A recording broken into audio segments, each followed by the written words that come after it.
HCA SRH టికెట్ల వ్యవహారంపై vigilance విచారణ ప్రారంభించింది. విజిలెన్స్ అధికారులు ఉప్పల్ స్టేడియానికి చేరుకున్నారు. విజిలెన్స్ చీఫ్ శ్రీనివాస్ రెడ్డి ఆధ్వర్యంలో విచారణ జరుగుతోంది. టికెట్ల కోసం తమను హెచ్సీఏ ఇబ్బంది పెడుతోందని ఎస్ఆర్హెచ్ యాజమాన్యం ఫిర్యాదు చేసింది.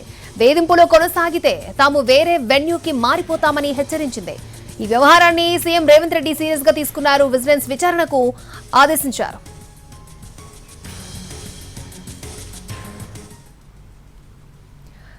రైట్, హెచ్సీఏ ఎస్ఆర్హెచ్ టికెట్ల వ్యవహారంపై విజిలెన్స్ విచారణ ప్రారంభించింది. విజిలెన్స్ అధికారులు ఉప్పల్ స్టేడియానికి చేరుకున్నారు. విజిలెన్స్ చీఫ్ శ్రీనివాస్ రెడ్డి ఆధ్వర్యంలో విచారణ జరుగుతోంది. రైట్, ఇదే అంశానికి సంబంధించి మరిన్ని అప్డేట్స్ మా ప్రతినిధి రవి మనకు అందిస్తారు. రవి, గంట క్రితం ఉప్పల్ స్టేడియానికి విజిలెన్స్ డీజీ కొత్తకోట శ్రీనివాస్ రెడ్డితో పాటు మరొక 5 మంది అధికారులు చేరుకున్నారు.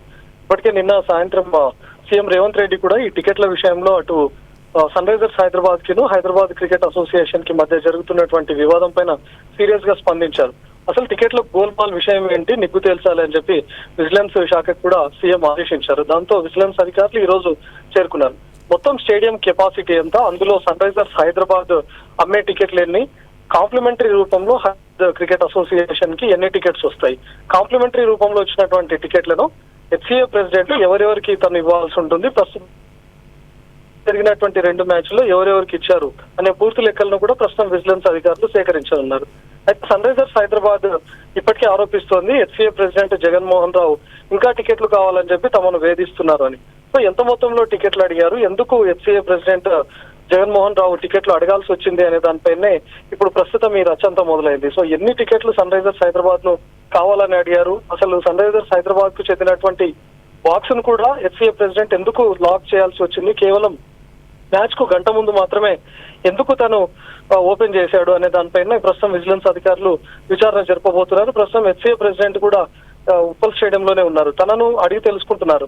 సన్ రైజర్స్ హైదరాబాద్ అదేవిధంగా హెచ్సీఏ మధ్య ఎందుకు ఈ వివాదం నెలకొంది, అసలు కాంప్లిమెంటరీ టికెట్ల విషయంలో ఎందుకు సన్ రైజర్స్ హైదరాబాద్ ను వేధించాల్సి వచ్చింది, ప్రస్తుతం ఉన్నటువంటి టికెట్లలో ఏమైనా పక్కదారి పడుతున్నాయా అనే దానిపైన కూడా విజిలెన్స్ అధికారులు విచారణ జరపబోతున్నారు. ముఖ్యంగా స్టేడియం బయట గత 2 మ్యాచ్ల్లో బ్లాక్ టికెట్ల దందాన్ని కూడా కొంత పోలీసులు పట్టుకున్నారు. ఎస్ఓటీ పోలీసులు కూడా కొంతమందిని అదుపులోకి తీసుకున్నారు. ఆ టికెట్లలో ఉన్నటువంటి కొన్ని టికెట్ల పైన కాంప్లిమెంటరీ టికెట్లు ఉన్నాయి. అంటే కాంప్లిమెంటరీ టికెట్లు కూడా బ్లాక్ మార్కెట్ లోకి ఏ విధంగా వస్తున్నాయి, కాంప్లిమెంటరీ టికెట్లు కూడా ఏదైనా పక్కదారి పడుతున్నాయా, హెచ్సీఏలో ఉన్నటువంటి వాళ్ళు ఈ కాంప్లిమెంటరీ టికెట్లను బయటకు పంపించి వాటిని బ్లాక్ మార్కెట్ లో అమ్మే ప్రయత్నం చేస్తున్నారు అనే దానిపైన కూడా విజిలెన్స్ అధికారులు ఆరా తీయబోతున్నారు. సాధారణంగా ఎవరైనా వ్యక్తులు ఆన్లైన్ లో టికెట్స్ అనుకొని దాన్ని అధిక ధరలకు అమ్మడం మనం చూస్తుంటాం. ఇది సర్వసాధారణంగా ప్రతి మ్యాచ్ కు జరుగుతుంటుంది. కానీ రీసెంట్ గా పట్టుబడ్డటువంటి బ్లాక్ టికెట్లలో చాలా మటుకు కాంప్లిమెంటరీ టికెట్లు కూడా ఉన్నాయి. ముఖ్యంగా సన్ రైజర్స్ హైదరాబాద్ ఇస్తున్నటువంటి కాంప్లిమెంటరీ టికెట్లు అటు పోలీస్ డిపార్ట్మెంట్ అదేవిధంగా హెచ్సీఏకు ఇస్తుంటుంది.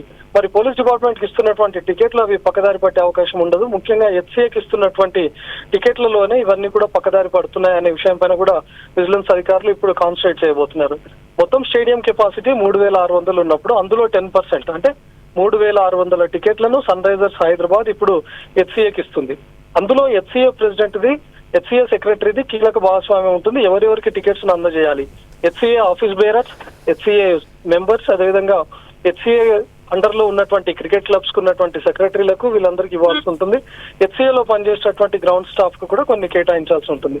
సో మొత్తం ఈ 3600 టికెట్లలో ఎవరెవరికి ఎన్ని టికెట్లు అందజేస్తున్నారు, ఇవేమైనా పక్కదారి పడుతున్నాయా, ఖచ్చితంగా అందాల్సినటువంటి వాళ్ళకి అందుతున్నాయా, లేకపోతే హెచ్సీఏ ప్రెసిడెంట్ హెచ్సీఏలో ఉన్నటువంటి వాళ్ళకైనా టికెట్స్ ఇస్తున్నారా లేదా కాంప్లిమెంటరీ టికెట్స్ వీటిని ఏమైనా పక్కదారి పట్టిస్తున్నారా అనే దానిపైన కూడా విజిలెన్స్ అధికారులు విచారించే అవకాశం ఉంది.